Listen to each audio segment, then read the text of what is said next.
Hello to all my physics pals. Paul Lake here with another physics problem solved. Hope you're doing well. And this problem, we're given the electric field of 2-point charges, and we want to determine the charge ratio, among other things. To solve this problem, we're going to be using the rules for drawing electric field lines. Remember that they start at positive and end at negative. The number of field lines should be proportional to the charge.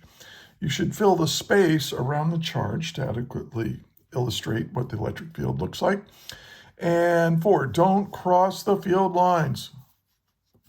Ever. Okay. And then the electric, we will need to remember the equation for the electric fields produced by point charges. Okay, so let's read the problem. The figure below shows the electric field lines for 2-point charges separated by a small distance d. Determine the ratio Q1 over Q2, and what are the signs of Q1 and Q2, and what is the strength of the electric field at a point charge exactly between the two charges. Okay, so let's write out what's given, and I suggest you pause the video now and work this yourself, and then when you're done, or if you get stuck, go ahead and hit play, compare your work with mine, and move forward from there. And I get these problems from my tutoring clients. I am a physics tutor, so look in the description for a link to get for a way to get a hold of me if you would benefit from my tutoring services. I'm pretty good. My rates are reasonable, so I can save you a lot of time and stress, a lot of stress. Okay, so what are we trying to find here? Oh, well, one thing that's given that's not in the illustration is this distance d. Okay, so that's the distance between the charges. And what are we trying to find? Well, for part A, we want to find the ratio of Q1 over Q2. And then for part B, we want to know what are the signs, plus or minus, I'll just leave it like that. And then for C, we want E at the midpoint, like right here. I'll call that point P. So E, the electric field at point P, which is exactly in the middle between Q2 and Q1. Okay, now let's solve it. Let's take a look at this ratio of Q1 over Q2.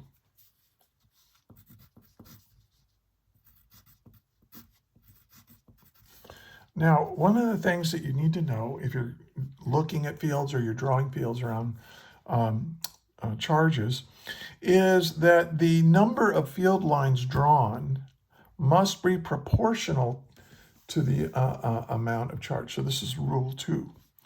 So by rule 2,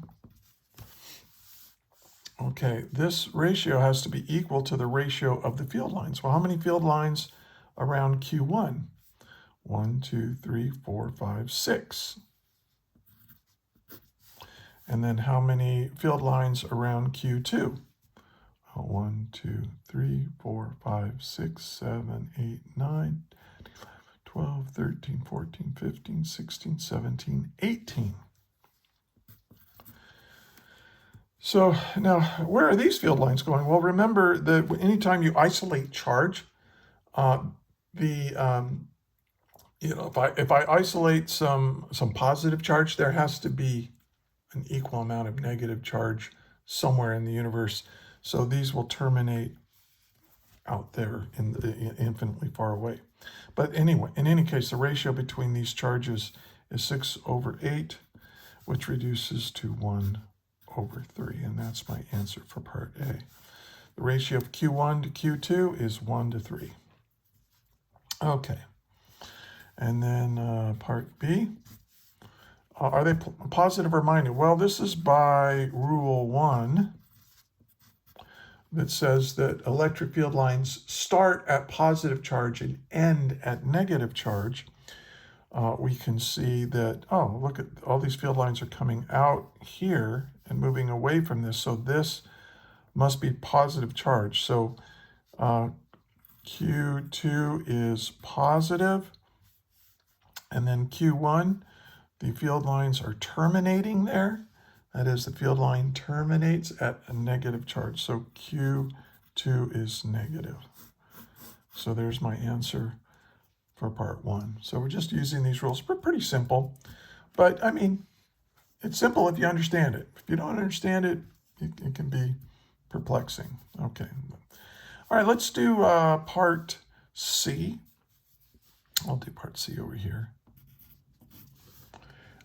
And let's just remember this equation for the electric field due to more than one or more point charges.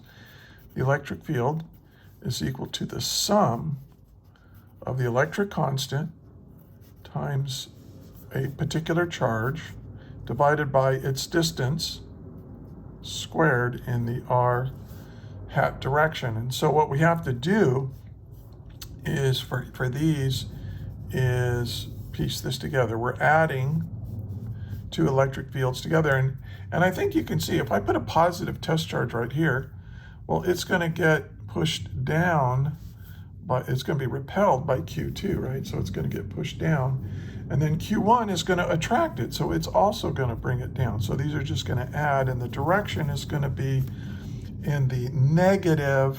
Well, if we make this the X and this the Y in the plane of the paper,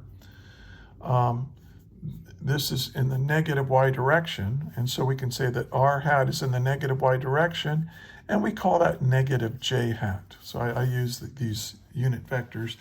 If you're not familiar with J, it just means, hey, in the negative Y direction. J hat just means in the Y direction. And it's true for both of them. So I should put an I there. So it's true for both of them, so I don't need to worry about that. Now, then we have Ri. Well, what is the distance? R. Well, that's just for both of them, since this is right in the middle. This is d over 2, and this is d over 2. The distance from the point to the charge, or from the charge to the point, from the charge to the point, is just d over 2. And then, of course, we have Q1. And if I solve for Q1, Q1 is equal to 1/3 of Q2. Or I can say Q2. Let's do it this way. Q2 is equal to 3 times Q1. So we'll express Q2 in terms of Q1. I'll put my answer in terms of Q1 here, so I don't need to do that. And then, so let's do that. So E is equal to K, and then times Q1 over R1 squared. Well, what is R1? R1 is d over 2, so this is going to be d over 2 squared. And this is going to be in the negative J hat direction. So I just applied this to Q1. Now let's apply it to Q2. So this is going to be plus K Q2. Now what is true about Q2? Well, Q2 is equal to 3 times Q1. So I'm going to put 3 times Q1 in there. And then this distance squared is, well, this is going to be d over 2 squared, right? The distance between Q2, and that's just d over 2, same as this, right? Because it's at the midpoint. And this is also in the negative J hat direction. Now, by the way, notice that I'm not putting a negative in here when I'm dealing with the ratio of the charge. I don't really care about the negative when I'm dealing with electric field. What I care about is the direction, and I've took care of the direction, but the fact that this is a negative charge means that it's going to pull my positive test charge here at the center. It's going to pull it down. So we don't have to call it, we wouldn't call Q1, negative Q1. We're just going to leave it Q1, okay? Because we've already accounted for the fact that Q1 is negative by making this negative. All right, so now I can do this. This is going to be equal to, well, let's do that. This is d squared over 4. So this is, I'm going to put the 4 up here. So this is 4 k q1 over d squared plus, I'm going to factor out the negative j hat here. This is going to be d squared over, well, that's 4. Well, but I have 4 times 3, so that's going to be 12 k q1. Remember, this is now in terms of q1 over d squared. And both of these are in the negative j hat direction. Now I can combine these terms. So I have 4k q1 and 12k q1. What is that? That's 16k times q1 over d squared. And it's in the negative j hat direction. And there's my answer. If you found this helpful, please give it a like, subscribe to the channel if you're a student or a teacher, or if you have a teacher or professor, you can recommend my channel to them. And also in the description, there's links to more resources. I have a lecture on electric field lines, other example problems for you to look at for this topic and many, many other topics in calculus-based physics. Although most problems don't involve calculus. So if you're not in a calculus class, calculus-based physics class, you can still take a look at it. And there you go. Okay. We used all of this, these rules to answer these questions. And thank you for watching. Thank you for studying physics. We need smart, hardworking people like you to learn this stuff so we can keep our technologically based civilization going. It's all founded on physics, right? And hey, thanks again for watching all the way through. And until the next one, may the net force be with you always. That is all.